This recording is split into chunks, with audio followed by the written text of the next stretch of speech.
Hello everyone, कैसे हैं आप लोग। आई होप कि आप सब बहुत ही अच्छे होंगे और आपकी जो परीक्षा है बच्चों वो बहुत ही अच्छे से जा रही होगी।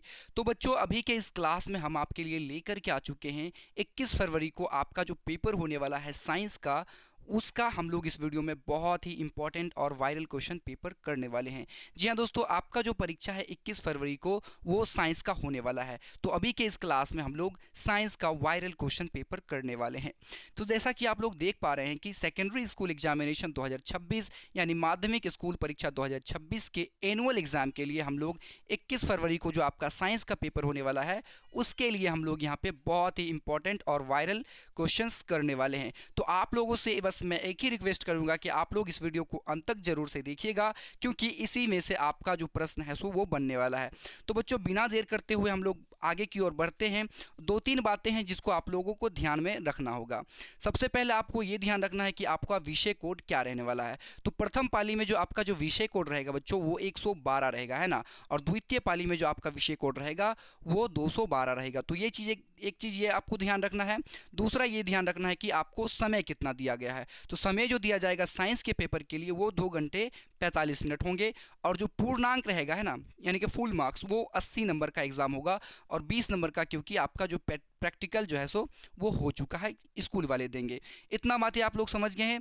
तो चलिए आगे बढ़ते हैं। सबसे पहले आप लोगों को देखने को मिलेगा सामने में खंड अ यानी कि सेक्शन है। और इस सेक्शन में आपसे कौन से प्रश्न पूछे जाते हैं? वस्तुनिष्ठ प्रश्न। ओके, प्रश्न संख्या 1 से 80 तक वस्तुनिष्ठ प्रश्न दिए गए हैं ना, यानी कि 1 से लेकर के 80 तक आपको वस्तुनिष्ठ यानी ऑब्जेक्टिव टाइप क्वेश्चन पूछे जाएंगे। इनमें से आपको किन्हीं 40 प्रश्नों का उत्तर जो है सो देना है।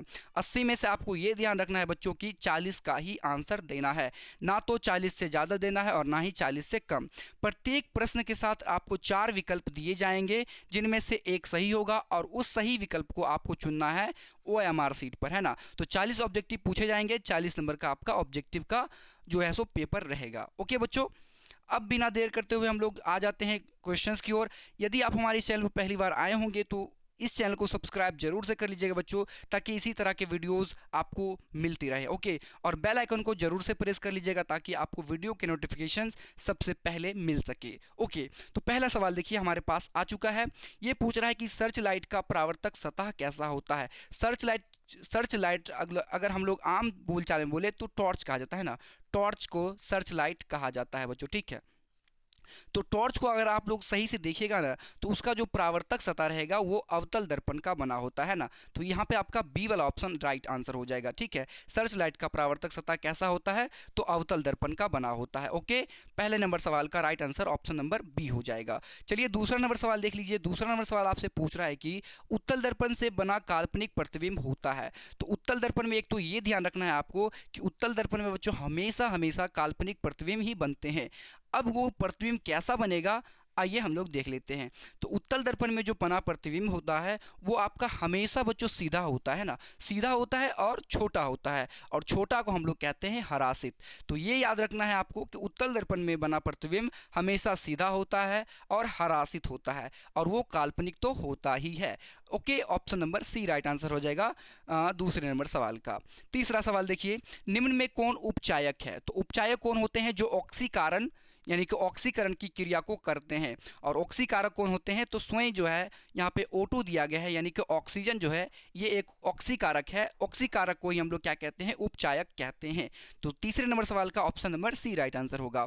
अगला देखिए 4 नंबर है, निम्न में कौन बुझा हुआ चूना है? अब बुझा हुआ चूना जो यहाँ पे पूछा जा रहा है, आपको सूत्र पूछा जा रहा है ना। तो देखिए बुझा हुआ चूना कोई चीज़ कब बुझता है? तो जब हम उसमें पानी मिला देते हैं ना। कोई चीज़ तब बुझेगा जब उसमें हम पानी मिला देंगे। तो देखिए कैल्शियम हाइड्रोक्साइड है ना, यहाँ पे देखिए ये आपको ध्यान रखना है, केवल मैं बता रहा हूँ कि इसमें पानी मिला हुआ है। OH जैसे कि H2O होता है सूत्र जल का। तो देखिए यहाँ पे आपको देखने से लग रहा है ना कि इसमें पानी जरूर मिला होगा।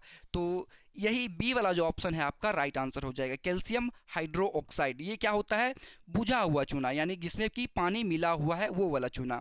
और जो बिना बुझा हुआ चूना होता है उसका सूत्र होता है कैल्शियम ऑक्साइड। तो फिलहाल आपका ऑप्शन नंबर 4 नंबर का बी हो जाएगा, बी वाला आपका राइट आंसर है। आगे देखिए 5 नंबर सवाल आपसे पूछ रहा है कि मनुष्य में कौन उत्सर्जी अंग नहीं है? मनुष्य में कौन उत्सर्जी अंग नहीं है ये चीज़ आपको बताना है। तो पेट यानी कि अग्नाशय जो है ये आपका क्या है? तो उत्सर्जी अंग नहीं है। बाकी बच्चों फेफड़ा, यकृत और वृक्क ये सभी के सभी उत्सर्जी अंग में आते हैं, लेकिन अग्नाशय जो है ये आपका उत्सर्जी अंग नहीं है। Option number C right answer हो जाएगा 5 नंबर सवाल का। चलिए आगे बढ़ते हैं। अगला सवाल देखिए, पूछ रहा है आपसे, रक्त में हल्के पीले रंग के चिपचिपे द्रव को क्या कहा जाता है? तो रक्त में हल्के पीले रंग के चिपचिपे द्रव को कहा जाता है बच्चों प्लाज्मा, है ना, प्लाज्मा कहा जाता है। Option number A right answer होगा। अगला है 7 नंबर, सामान्य नेत्र के लिए दूर बिंदु, है ना, दूर बिंदु पूछा जा रहा है सामान्य नेत्र के लिए। तो दूर बिंदु क्या हो जाएगा सामान्य नेत्र के लिए? तो अनंत होता है ना, इनफिनाइट होता है। Option number D. वहीं अगर आपसे निकट बिंदु पूछता तब क्या होता? 25 सेंटीमीटर। ओके बच्चों, तो फिलहाल हमारा डी वाला ऑप्शन जो है राइट आंसर है। अगला है 8 नंबर सवाल कि एक एंगस्ट्रम का मान क्या होता है? तो एक एंगस्ट्रम जो है ये दूरी का मात्रक होता है, और एक एंगस्ट्रम जो है ये 10 की घात -10 मीटर के बराबर होता है। ये चीज़ आपको याद रखना है, बार बार पूछा जाता है आपके एग्जाम में। ओके आगे बढ़ते हैं बच्चों। अगला देखिए 9 नंबर सवाल आपसे पूछ रहा है कि निम्न में कौन भस्म नहीं है? भस्म किसको बोलते हैं? क्षार को। तो देखिए यहाँ पे आपको NaCl देखने को मिल रहा होगा। तो NaCl क्या है बच्चों? ये जो है आपका उदासीन होता है ना, ये लवण होता है, नमक जिसको कहते हैं ना। तो बी वाला ऑप्शन जो है यहाँ पे आपका राइट आंसर हो जाएगा। बाकी कैल्शियम ऑक्साइड, सोडियम हाइड्रोक्साइड और सोडियम कार्बोनेट ये क्या है? भस्म है।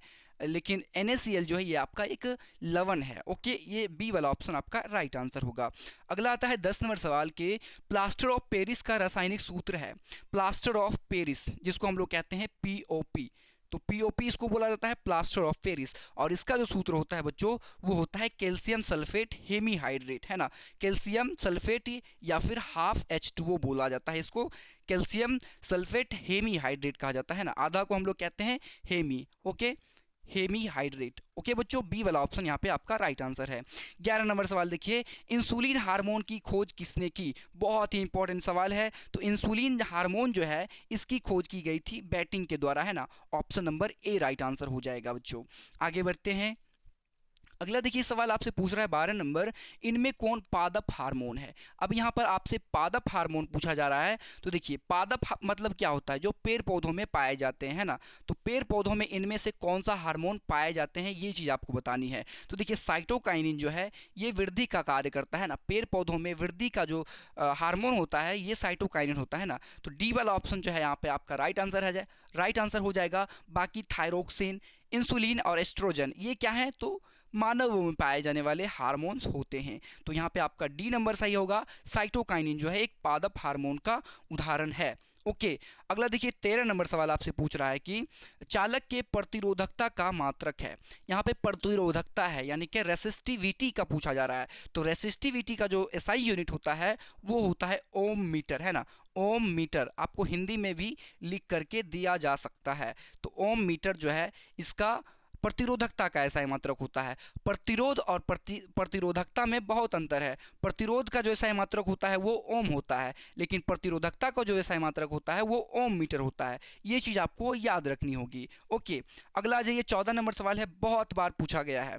कौन विद्युत का सर्वोच्चम चालक है यानी कि सबसे अच्छा चालक? ओके, तो ये पूछा जा रहा है। तो सिल्वर यानी कि चांदी जो है, चांदी को हम लोग Ag से डिनोट करते हैं, इसलिए बी वाला जो ऑप्शन है आपका राइट आंसर हो जाएगा। चांदी विद्युत का सबसे अच्छा चालक माना जाता है। ओके बच्चों, आ जाइए अगला देखते हैं हम लोग 15 नंबर सवाल। देखिए आप लोगों से पूछा जा रहा है यहाँ पे कि लोहे के प्रमुख अयस्क हैं, यानी कि लोहा का जो सबसे प्रमुख अयस्क है ये चीज़ आपको बतानी है। तो हेमेटाइट जो है ये लोहे का सबसे प्रमुख अयस्क हो जाएगा। Option number C right answer. 16 number सवाल देखिए, पीतल क्या है? तो पीतल जो है ना बच्चों ये एक मिश्र धातु है ना, मिश्रण से बनाया जाता है पीतल को। तो डी वाला ऑप्शन आपका बिल्कुल राइट आंसर होगा। अगला है 17 नंबर, फूल में प्रजनन अंग कहाँ होता है? तो फूल में जो नर पूछा गया है, तो नर प्रजनन अंग जो होता है ये आपका होता है पुंकेसर में, है ना। पुंकेसर में नर प्रजनन अंग पाया जाता है। Option number A right answer होगा। वहीं अगर आपसे स्त्री में पूछ लिया जाए कि महिलाओं में प्रजनन अंग कहाँ पाए जाते हैं, स्त्री केसर में जो है वो स्त्री प्रजनन अंग पाए जाते हैं, ठीक है ना। ये चीज़ आपको ध्यान रखना है। तो फूल में नर वाला जो होता है वो पुंकेसर में पाया जाता है, और यानी मादा वाला जो होता है वो क्या किस में पाया जाता है? स्केसर में पाया जाता है ना। सॉरी, स्त्री केसर में पाया जाता है, स्त्री केसर में पाया जाता है, ये नहीं होगा, स्त्री केसर में पाया जाता है। ओके, तो यहाँ पे 17 नंबर का ए वाला जो ऑप्शन है आपका राइट आंसर है। आगे बढ़ते हैं बच्चों, अगला देखिए 18 नंबर सवाल यहाँ पे पूछ रहा है आपसे कि नर युग्मक में गुणसूत्र की संख्या कितनी होती है। तो नर युग्मक में जो गुणसूत्र की संख्या होती है बच्चों, इसका जो राइट आंसर हो जाएगा 23 होता है। ठीक है, 23 जोड़ा होता है ना, जोड़ा यहाँ पे लिखना चाहिए था, 23 जोड़ा होता है। तो बी वाला ऑप्शन यहाँ पे आपका राइट आंसर हो जाएगा। अगला है 19 नंबर सवाल है कि फ्लेमिंग के वाम हस्त नियम से अंगूठा किस दिशा की ओर संकेत करता है, संकेत करता है, ये चीज़ आपको यहाँ पे बतानी है। तो किस किस चीज़ की ओर संकेत करता है, यही चीज़ हमें बताना है। तो देखिए, फ्लेमिंग के वाम हस्त नियम में जो अंगूठा होता है, ये आपके बल यानी कि जो फोर्स लग रहा है किस ओर लग रहा है, उसी को ये डिनोट करता है। तो यहाँ पे option number C right answer हो जाएगा 19 नंबर सवाल का। अगला है 20 नंबर, आमीटर से निम्न में से किसे मापा जाता है। तो आमीटर के द्वारा मापा जाता है बच्चों विद्युत धारा को, है ना, विद्युत धारा की मात्रा को आमीटर के द्वारा मापा जाता है। Option number A right answer होगा। अगला आता है 21 नंबर सवाल, आपसे पूछ रहा है यहाँ पे कि फॉर्मिक अम्ल का आईयूपीएसी नाम क्या होगा। तो फॉर्मिक अम्ल जो कहा जाता है, ये कहा जाता है आपके मेथोनोइक अम्ल को, है ना, फॉर्मिक अम्ल कहा जाता है मेथोनोइक अम्ल को। और चींटी के डंक में, है ना, ये भी बहुत बार पूछा जाता है कि चींटी के डंक में कौन सा अम्ल पाया जाता है, यही होता है फॉर्मिक अम्ल, मेथोनोइक अम्ल। ओके, अगला 22 नंबर सवाल है कि अपमार्जक से बनाए जाते हैं। तो अपमार्जक से बनाए जाने वाले चीज़ों में Surf Excel, shampoo, easy Surf, ये सभी आते हैं। ओके, तो डी वाला ऑप्शन आपका राइट आंसर हो जाएगा। अगला है 23 नंबर, इनमें से किसी अनुवांशिकी का पिता कहा जाता है, किसे अनुवांशिकी का पिता कहा जाता है। तो अनुवांशिकी के पिता के नाम से जाना जाता है बच्चों ग्रेगर जॉन मेंडल जी। ओके, बी वाला यहाँ पे आपका राइट आंसर है। आगे बढ़ते हैं, अगला सवाल पूछ रहा है आपसे कि पुरुषों में कौन सा लिंग गुणसूत्र पाया जाता है। तो पुरुषों में जो गुणसूत्र पाए जाते हैं ना बच्चों, ये आपको ध्यान रखना है बच्चों, एक्स वाई पाया जाता है। कहाँ दिया गया है, ऑप्शन नंबर ए में दिया गया है। एक्स वाई जो है वो गुणसूत्र किसमें पाए जाते हैं, पुरुषों में, और महिलाओं में एक्स एक्स गुणसूत्र जो है सो वो पाए जाते हैं। ये चीज़ भी आपको ध्यान रखना है, option number A right answer होगा। 25 नंबर सवाल पूछ रहा है आपसे कि प्रकृति में ऊर्जा का मुख्य स्रोत क्या है। तो प्रकृति में जो मुख्य ऊर्जा का जो मुख्य स्रोत है, सबसे प्रमुख है, वो सूरज है, यानी कि सूर्य है। Option number C right answer होगा। अगला है 26 नंबर सवाल कि ग्लोबल वार्मिंग के लिए निम्न में से कौन सी गैस उत्तरदायी है। तो कार्बन डाइऑक्साइड। ओके, बी वाला ऑप्शन यहाँ पे आपका राइट आंसर होगा। आगे बढ़ते हैं बच्चों, 27 नंबर सवाल है कि BSIV का संबंध है, BSIV का संबंध किससे है, ये चीज़ आपको यहाँ पे बतानी है। तो BSIV का जो संबंध है ये है आपके वायु प्रदूषण से, है ना, option number C right answer होगा। 28 नंबर सवाल है कि निम्न में कौन सर्वाहारी है। सर्वाहारी इनमें से कौन है बच्चों, ये चीज़ आपको बतानी है। तो सर्वाहारी इनमें से आपका हिरन है। Okay, option number C right answer होगा। 29 नंबर सवाल है कि पारिस्थितिकी तंत्र में ऊर्जा का प्रवाह किस दिशा में होता है। तो पारिस्थितिकी तंत्र में ऊर्जा का जो प्रवाह है बच्चों, ये होता है एक दिशीय, है ना, एक दिशीय ऊर्जा का प्रवाह होता है हमारे इकोसिस्टम में। Option number A right answer होगा। आगे बढ़ते हैं बच्चों, अगला 30 नंबर सवाल है कि ऊर्जा का एसआई मात्रक है। तो ऊर्जा का जो एसआई यूनिट होता है वो जूल होता है ना, बी वाला ऑप्शन आपका यहाँ पे राइट आंसर है। 31 नंबर सवाल पूछ रहा है कि गोलीय दर्पण की फोकस दूरी उसकी वक्रता त्रिज्या की होती है। तो गोलीय दर्पण की जो फोकस दूरी एफ होती है, उसकी वक्रता त्रिज्या आर की क्या होती है, तो दोगुनी होती है ना, दो गुनी होती है। कहाँ दिया गया है ऑप्शन में, तो बी वाला ऑप्शन दिया गया है, दो गुनी होती है। 31 नंबर सवाल का राइट आंसर, सॉरी बच्चों, यहाँ पे जो हमने यहाँ पे आपको गलत बता दिया है, इसको सही कर लेते पहले। क्या पूछ रहा है कि गोलीय दर्पण की जो फोकस दूरी होती है एफ, उसकी वक्रता त्रिज्या की क्या होती है। तो हम लोगों ने आर बराबर जो पढ़ा था, ये होता है F/2K, है ना। तो उसकी जो फोकस दूरी होगी उसकी वक्रता त्रिज्या की क्या हो जाएगी, उसकी जो फोकस दूरी होगी उसकी वक्रता त्रिज्या की आधी हो जाएगी, है ना, आधी हो जाएगी। Option number A right answer होगा। तो यहाँ पे ये मिस्टेक हो गया था। ठीक है, आगे बढ़ते हैं। आगे देखिए 32 नंबर सवाल आपसे पूछ रहा है कि किस दर्पण में केवल आभासी प्रतिबिंब बनेगा। तो ऐसा कौन सा दर्पण है जिसमें केवल और केवल आभासी प्रतिबिंब बनता है। तो मैंने ऊपर में पहले नंबर सवाल में आपको बताया था कि उत्तल दर्पण एक ऐसा दर्पण है जिसमें हमेशा काल्पनिक यानी आभासी प्रतिबिंब बनता है, और बच्चों समतल दर्पण जो है इसमें भी आपको हमेशा हमेशा काल्पनिक यानी कि आभासी प्रतिबिंब बनता हुआ दिखेगा। तो डी वाला ऑप्शन आपका राइट आंसर होगा। केवल अवतल दर्पण ही एक ऐसा दर्पण है जो बच्चों आभासी और वास्तविक दोनों तरह के प्रतिबिंब आपको बना के देता है। ठीक है, डी वाला ऑप्शन यहाँ पे राइट आंसर है। 33 नंबर सवाल देखिए, वॉस्पोत्सर्जन एक क्या है? तो वॉस्पोत्सर्जन जो है ये शारीरिक प्रक्रिया है ना, तो ये एक शारीरिक प्रक्रिया होती है, option number A right answer होगा। 34 नंबर सवाल है कि श्वसन के लिए अंतिम उत्पाद क्या है?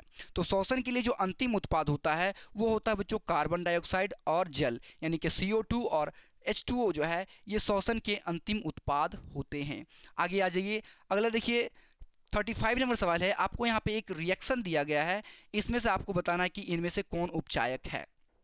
देखिए H2S है यानी हाइड्रोजन सल्फाइड, ये अभिक्रिया करता है आयोडीन के साथ, तो बनाता है हाइड्रोजन आयोडाइड बनाता है और सल्फर को अलग कर दे रहा है। तो यहाँ पे आपसे उपचायक पूछा जा रहा है कि कौन है।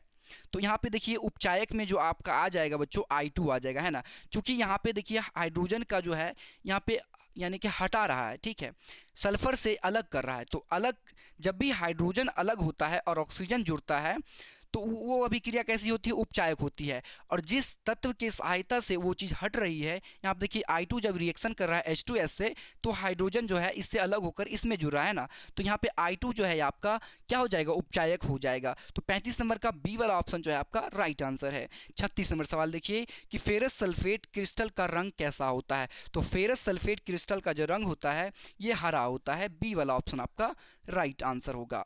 आगे बढ़ते हैं, 37 नंबर सवाल आपसे पूछ रहा है यहाँ पे कि शुक्राणुओं का प्रमुख संग्रह स्थान क्या होता है? तो शुक्राणु कहाँ रहते हैं यही पूछा जा रहा है, तो संग्रह यानी कि कहाँ पे रहते हैं। तो 37 नंबर का जो सही आंसर होगा ये होगा बच्चों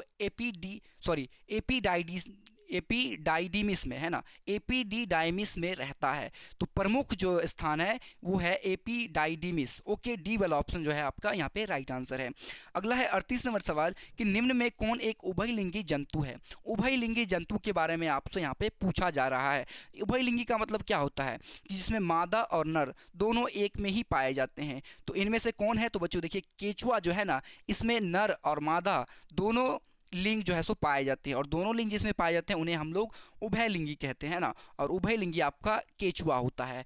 अगला देखिए आइरिस के पीछे वाली परत को क्या कहते हैं? आइरिस के पीछे वाली परत को क्या कहा जाता है? तो सिलियरी मांसपेशिया, है ना, सिलियरी मांसपेशिया कहा जाता है आइरिस के पीछे वाले भाग को। आगे बढ़ते हैं बच्चों, अगला देखिए 40 नंबर सवाल है, किस रंग का तरंगदैर्घ्य सबसे बड़ा होता है यानी कि सबसे अधिक होता है? तो लाल रंग कहाँ दिख रहा है? Option number B right answer हो जाएगा। अगला है 41 नंबर सवाल, उपचयन वह प्रक्रिया है जिसमें क्या हो? ऑक्सीजन का योग हो, हाइड्रोजन का वियोग हो, इलेक्ट्रॉन का त्याग हो, या फिर इनमें से सभी। तो मैंने अभी अभी फिलहाल बताया है कि उपचयन अभिक्रिया वह होती है जिसमें ऑक्सीजन का योग हो या फिर हाइड्रोजन का वियोग हो, यानी कि हाइड्रोजन हट जाए या फिर इलेक्ट्रॉन का त्याग करे कोई तत्व। ओके, तो इनमें से सभी चीज़ें हो सकती है उपचयन अभिक्रिया के दौरान। ओके, डी वाला ऑप्शन जो है यहाँ पर राइट आंसर है। 42 नंबर सवाल देखिए, विरंजक चूर्ण का रासायनिक सूत्र है।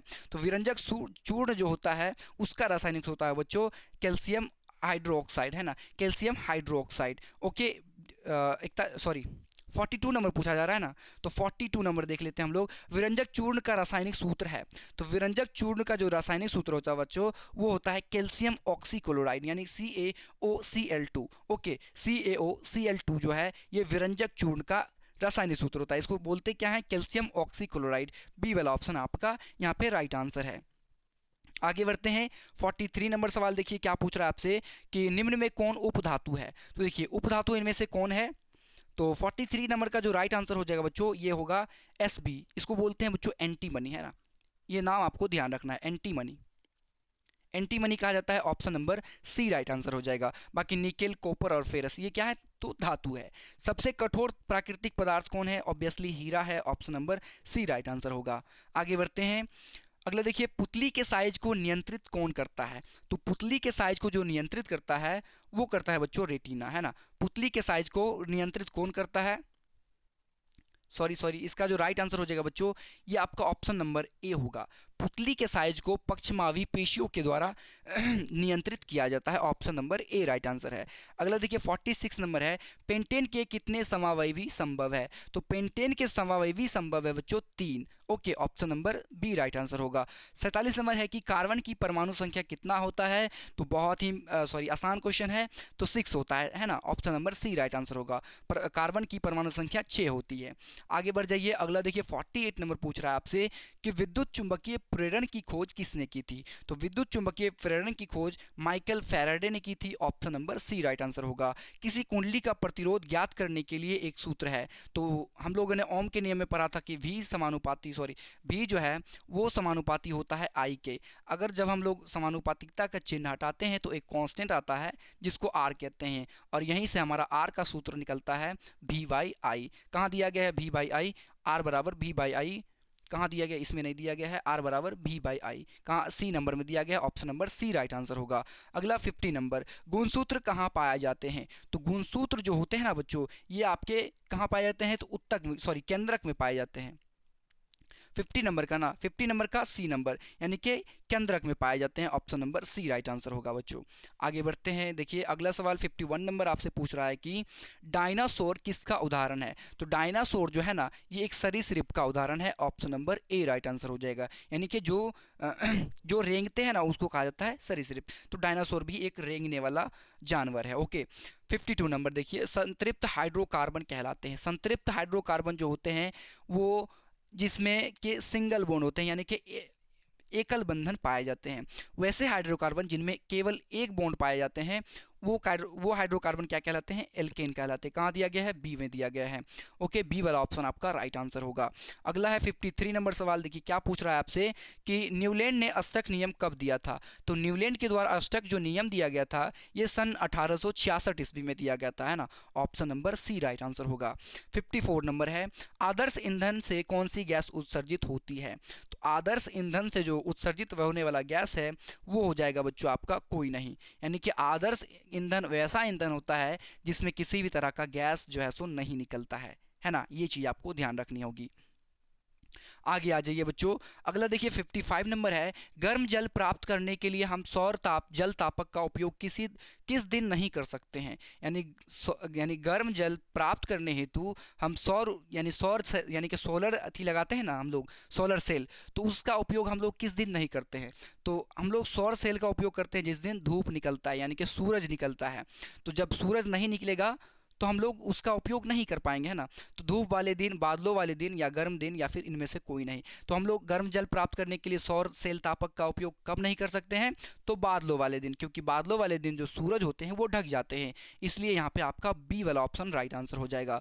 आगे देखिए 56 नंबर सवाल है कि वायु में नाइट्रोजन का प्रतिशत मात्रा कितना है? तो 78% है ना, 78% है। Option number C right answer होगा। 57 नंबर है कि टेहरी बांध का निर्माण किस प्रदेश में किया गया है? तो टेहरी बांध का जो निर्माण है बच्चों ये उत्तराखंड में किया गया है ना। Option number B right answer होगा। आगे आ जाइए 58 नंबर सवाल है कि क्योटो प्रोटोकॉल किससे संबंधित है? तो क्योटो प्रोटोकॉल जो है ये आपका भूमंडलीय ताप वृद्धि से संबंधित है। भूमंडलीय ताप वृद्धि से टोक्यो प्रोटोकॉल जो है सो संबंधित है। 59 नंबर, एटीपी में फॉस्फेट की संख्या कितनी होती है? एटीपी को हम लोग कहते हैं बच्चों एडिनोसिन ट्राईफॉस्फेट। फॉस्फेट से पहले ट्राई आ रहा है, ट्राई का मतलब होता है 3, तो इसमें फॉस्फेट की संख्या कितनी होगी? 3 होगी। आगे बढ़िए 60 नंबर सवाल है कि कीटों में प्रमुख श्वसन अंग है?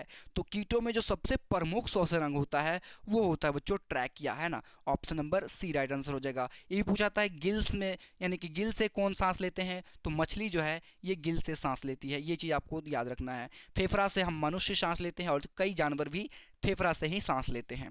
आगे आ जाइए 61 नंबर सवाल पूछ रहा है आपसे कि मनुष्य में पाचन क्रिया आरंभ कहाँ से होती है? तो मनुष्य में जो पाचन क्रिया है वो आपका शुरू हो जाता है मुख से, यानी कि मुख गुहा से ही पाचन क्रिया आरंभ होने लगती है, क्योंकि मुख में एक लार निकलती है, वहीं से हमारा शुरू हो जाता है। Option number A right answer होगा। 62 नंबर देखिए, मानव नेत्र में किस प्रकार का लेंस पाया जाता है? तो मानव नेत्र में बच्चों उत्तल लेंस पाया जाता है ना। Option number A right answer होगा। आगे आ जाइए अगला देखिए 63 नंबर सवाल पूछ रहा है कि 100 वाट का विद्युत बल्ब, है ना, ये शक्ति दी गई है। वाट जो है शक्ति, यानी पी का वैल्यू दिया गया है कितना? 100 वाट। 100 वाट दिया गया है विद्युत बल्ब। 250 वोल्ट जो है सो विद्युत मैन से जोड़ा जाता है। बल्ब से प्रवाहित धारा का मान होगा। तो देखिए ये जो दिया गया है, ये तो पहले दिया गया है वाट क्या है, ये शक्ति दिया गया है, यानी कि पावर दिया गया है। और ये जो विद्युत मैन से यानी वोल्ट दिया गया, यानी कि वोल्टेज दिया गया, यानी कि वी दिया गया। वी कितना है हमारे पास?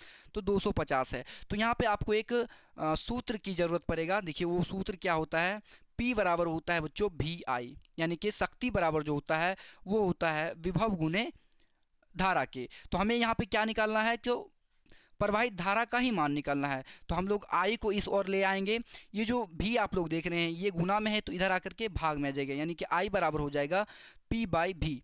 अब देखिए भी का वैल्यू कितना दिया गया है, 100 दिया गया है ना, 100 दिया गया है, और भी का वैल्यू जो दिया गया है वो 250 दिया गया है। तो इसको काट लीजिए, ठीक है। जब इसको हम कट करेंगे, देखिए 5 से कट करेंगे तो कितना बार में जाएगा, ये 2 बार में चला जाएगा और ये 5 बार में चला जाएगा, है ना। आप 5 से 2 में भाग दे दीजिए, यहाँ पे हम लोग दे लेते हैं, नहीं लगेगा तो हम लोग सबसे पहले एक जीरो लेंगे, यहाँ पे जीरो आ जाएगा तो 5 चौका 20, है ना, 20, ये जीरो जीरो कट जाएगा। तो 0.4 कहाँ दिया गया है, ऑप्शन नंबर बी में दिया गया है। तो 0.4 जो है सो एम्पियर इसका धारा का मान होगा, है ना, 0.4 एम्पियर आ जाएगा। ओके बच्चों, आगे देखिए 64 नंबर सवाल आपसे पूछ रहा है।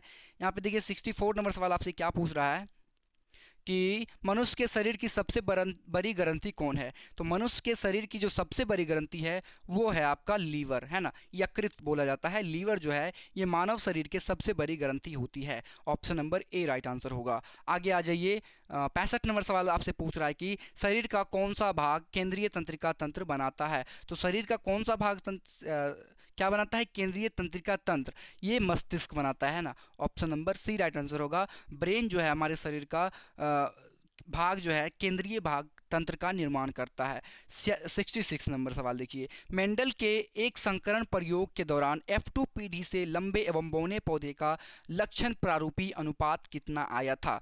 तो मेंडल के एक संकरण प्रयोग के दौरान जो F2 पीढ़ी से लंबे एवं बौने पौधे का लक्षण प्रारूपी अनुपात था वो कितना था बच्चों, तो वो था 3:1, है ना, बी वाला ऑप्शन आपका राइट आंसर होगा। 67 नंबर देखिए, विद्युत बल्ब में कौन सी गैस भरी होती है। तो विद्युत बल्ब में निष्क्रिय गैस भरी जाती है ना। Option number B right answer होगा, क्योंकि अगर हम लोग विद्युत बल्ब में कोई गैस भर देंगे तो वहाँ पे एक रिएक्शन हो जाएगा और हमारा जो बल्ब है वो ख़राब होने की संभावना है। तो इसमें नोबल गैस जो है सो भरा जाता है, ठीक है।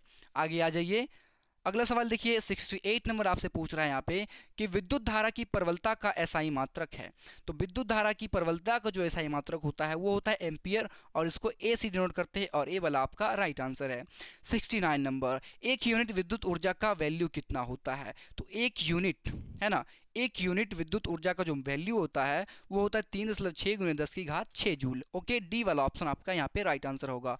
एक यूनिट को हम लोग क्या बोलते हैं बच्चों, 1 किलोवाट आवर, है ना, 1 किलोवाट आवर बोला जाता है एक यूनिट को। Option number D right answer हो जाएगा, क्योंकि इस तरह से भी आपसे पूछा जाता है। आगे आ जाइए, अगले देखिए 70 नंबर सवाल है कि निश्वास, है ना, श्वसन बोला जाता है, द्वारा निकली वायु में रहती है। तो कार्बन डाइऑक्साइड रहती है। Option number A right answer हो जाएगा। हम लोग जो श्वास लेते हैं, श्वास लेने के पश्चात जो हम लोग श्वास छोड़ते हैं तो उस समय कौन सा गैस निकलता है, तो कार्बन डाइऑक्साइड निकलता है। 71 नंबर, फुफ्फुस सिराएं हृदय के किस वेश में खुलती है। तो फुफ्फुस सिराएं जो होती है वो हमारे हृदय के किस वेश में निकलती है, तो इसका राइट आंसर हो जाएगा बच्चों बायां अनिल्द से निकलती है ना, बायां आलिंद से निकलती है। Option number A right answer होगा। आगे बढ़ते हैं, अगला देखिए 72 नंबर सवाल है कि इंद्रधनुष का भीतरी हिस्सा किस रंग का होता है। तो इंद्रधनुष का जो भीतरी हिस्सा होता है ये आपका होता है बच्चों बैगनी रंग का, है ना, बी वाला ऑप्शन आपका राइट आंसर है। 73 नंबर देखिए कि साइड मिरर के रूप में उपयोग होता है। तो साइड मिरर के रूप में हम लोग दर्पण का उपयोग करते हैं। साइड मिरर के रूप में उपयोग होता है उत्तल लेंस दिया गया है, तो यहाँ पे डी वाला ऑप्शन आपका राइट आंसर हो जाएगा, कोई नहीं, क्योंकि साइड मिरर के रूप में हम लोग किसका इस्तेमाल करते हैं, तो उत्तल दर्पण का इस्तेमाल करते हैं, ना कि लेंस का बच्चों, ठीक है। तो यहाँ पे आपका डी वाला ऑप्शन राइट आंसर हो जाएगा, कोई नहीं। ओके, आगे बढ़ जाइए बच्चों, अगला सवाल देखिए पूछ रहा है आपसे कि एक गोलीय दर्पण की फोकस दूरी +20 सेंटीमीटर है, तो वह गोलीय दर्पण कैसा है। गोलीय दर्पण की फोकस दूरी +20 सेंटीमीटर है। यहाँ पे देखिए मान से मतलब नहीं है, फोकस दूरी कैसा है, वैल्यू कैसा में है, किस में है, तो प्लस में है, और धनात्मक जो होता है फोकस दूरी वो आपका उत्तल दर्पण का होता है ना, तो इसलिए आपका ए वाला ऑप्शन राइट आंसर हो जाएगा। तो उत्तल दर्पण का जो फोकस दूरी होता है वो धनात्मक होता है। यदि यहाँ पे ऋणात्मक दे देता तो हमारा राइट आंसर अवतल हो जाता है ना। तो ऋणात्मक और धनात्मक में आपको कंफ्यूज नहीं होना है, ठीक है। तो धनात्मक जो होगा वो उत्तल दर्पण का होगा और जो ऋणात्मक होगा वो अवतल दर्पण का होगा। ओके, आ जाइए 75 नंबर देखिए, अवतल दर्पण की फोकस दूरी होती है। तो यहाँ देखिए पूछ लिया है तो अवतल दर्पण की जो फोकस दूरी होती है वो ऋणात्मक होती है, ये चीज़ आपको ध्यान रखना है। आगे अजय 76 नंबर सवाल आपसे पूछ रहा है, यानी कि 76 नंबर सवाल आपसे पूछ रहा है कि अंडोत्सर्ग कब होता है।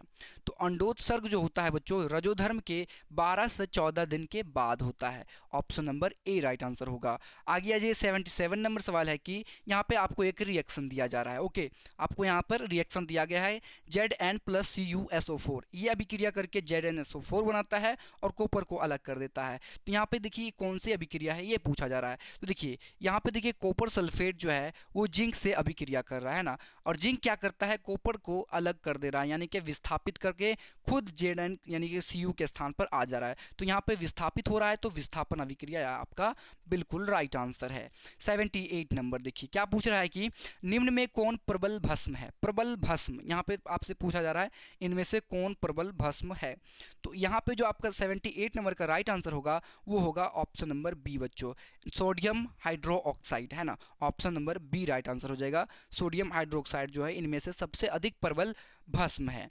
79 नंबर देखिए अम्ल का पीएच मान होता है। तो अम्ल का जो पीएच वैल्यू होता है ये 7 से कम होता है ना। 7 जो होता है ये उदासीन का विलयन का होता है, उदासीन का होता है 7, पूरे 7 होता है, और 7 से अधिक जो है ये आपका क्षार का होता है, ये चीज़ भी आपको ध्यान रखनी है। 80 नंबर सवाल देखिए आवर्त सारणी की क्षैतिज कतारें कहलाती है। क्षैतिज मतलब क्या होता है बच्चों, ये जो लेटी हुई लाइंस होती है ना इनको कहा जाता है क्षैतिज कतारें। तो क्षैतिज कतारें जो होती है उनको कहते हैं आवर्त, और इनकी संख्या जो होती है ये 7 होती है, ये चीज़ भी आपको ध्यान रखनी है। तो प्यारे बच्चों अभी के इस क्लास में हम लोगों ने आपको 80 यानी कि 80 सबसे इंपॉर्टेंट वायरल ऑब्जेक्टिव क्वेश्चन अभी आपको बताया है, जो आपको 21 फरवरी के एग्जाम में देखने को जरूर से मिलेगा। तो प्यारे बच्चों अगर आप हमारे इस चैनल पर पहली बार आए हैं तो चैनल को जरूर सब्सक्राइब कर लीजिएगा और अपने दोस्तों में इस वीडियो को शेयर कीजिएगा। यदि आपको ये वीडियो हेल्पफुल लगा है तो आप एक लाइक का बटन जरूर से दबा सकते हैं।